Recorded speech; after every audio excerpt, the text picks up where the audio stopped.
Okey, J3 tak muncul. Jadi tak jadilah nak tukar trend. Okey, kat mana J3? Bila kita tengok market sebelum ni, kita ada AB dekat sini. AB adalah isyarat market akan berakhir. Isyarat market akan berakhir. Tapi ramai orang salah faham bila kita sebut isyarat market akan berakhir. Dia akan kata market dah berakhir lah ni. Market akan berakhir. Lepas tu bila tak jadi, bila sambung lagi, sambung lagi, dia pun kata, bang, kenapa AB tu tak jadi? Kenapa kena HL? Kan? Padahal AB tu isyarat berakhirnya sesuatu trend. Okey, kat sinilah yang saya terangkan satu-satu dalam video sebelum ni. Maksudnya adalah AB itu bukanlah isyarat market akan berakhir. Maksud dia memang akhir lah. Tak, bukan. Dia kata dia sebagai isyarat yang kita kena berjaga-jaga. Mungkin akan berakhir, mungkin tak. Mungkin dia nak sambung lagi. Okay, jadi macam mana kita nak tahu benda tu? Last step dia, okay, sebelum ni saya dah bagi tahu step yang kedua ataupun jejak 2. Okay, J1 saya tak cerita lagi AB pun saya tak buka lebih-lebih lagi. So ini adalah AB dan J2 berlaku di sini. Kan berlaku di sini. Dia mengeras ke sell lah. Lepas itu dia buat TKU. Okey, kat sini yang kita nak kena faham. Kat sinilah yang mungkin akan berlaku J3. Kalau berlaku betul, AB ini valid dan trend akan bertukar. Tapi kalau J3 tidak berlaku, AB tu batal dan trend akan sambung lagi. First, kita kena tengok dulu. Pertama adalah kita kena tengok trend. HSD adalah ke buy. Jadi bila HSD ke buy, kita akan mencari AB sebagai akhir buy. Dan bila dah muncul AB dan berlakunya J1, J2, J3, barulah trend tu akan bertukar. Barulah AB ni valid. Tapi tidak berlaku J3. Cuma berlaku J1 dan J2 sahaja. J1 dekat sini, kan, 3M, 8 diamond step juga, 8D.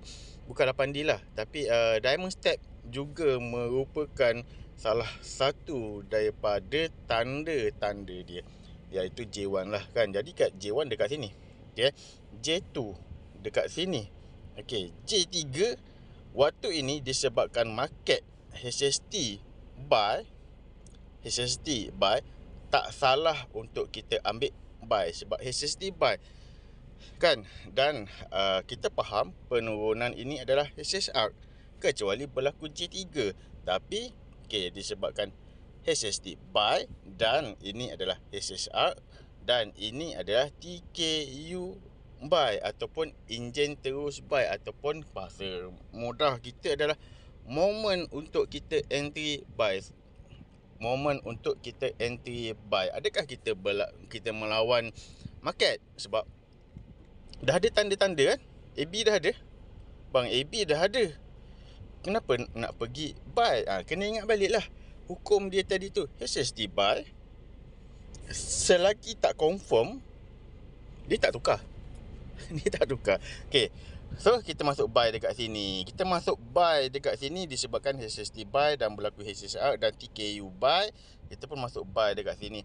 Dalam masa kita masuk buy dekat sini, okay, katakan buy itu gagal. Kan, dia jadi ke sell, dia turun, pam, dia buat ke sell, dia buat 3 CB sell. Kebiasaannya lah, bila TKU gagal ni, dia akan menjadi 3 CB sell. Okay, itulah J3. Barulah kita kata confirm trend bertukar dan AB itu valid, bukan lagi menjadi AB trick. Okey, tapi keadaan itu tak berlaku di sini. Tak berlaku.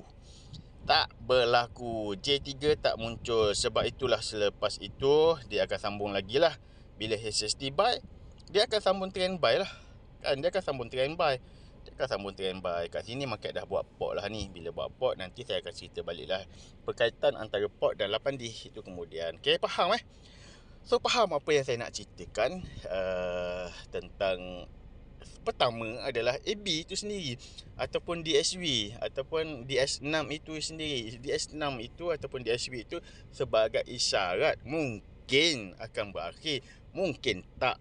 Dia mungkin A akhir by trik, ataupun mungkin akhir by benar. Okey, faham? Dan kenapa kita ambil by? Saya pun ada cerita dekat dalam video sebelum ini. Saya bagi tahu dah terang-terang. Kalau nak sell, tunggu J3. Kalau nak buy, boleh, tak ada masalah. Tapi kalau dia berlaku J3, kena tutup dan counter. Sebab itu adalah permulaan bagi pertukaran trend selepas confirm. Okay, so biasanya kalau dia berlaku J3 kat sini, market akan turun buat trend baru lah. Buat trend baru. Simple je lah. Faham Faham? Harap-harap tak adalah lagi soalan-soalan tentang AB tu. Kan DSV lah. DSV lah. Kan soalan-soalan tentang DSV. Kenapa DSV ni tak jadi? Kenapa DSV ni tak jadi? Okey, dan satu lagi. Dekat sini kita tengok candle ni, candle besar ke ataupun candle DSV. Kita ukur 200 pip je, walaupun dia ada shadow panjang. Shadow ke bawah, body ke atas. Jadi kita ukur body ni dan dia botak. So bila dia botak, kita ambil DSV volume je lah. Tapi tak berlaku. Ini baru 230 pip. So dia cuma bertaraf candle besar. Candle besar dalam pot. Berhati-hatilah. Itu kita akan belajar kemudian bab pot. Okey, sekian, terima kasih. Bye bye.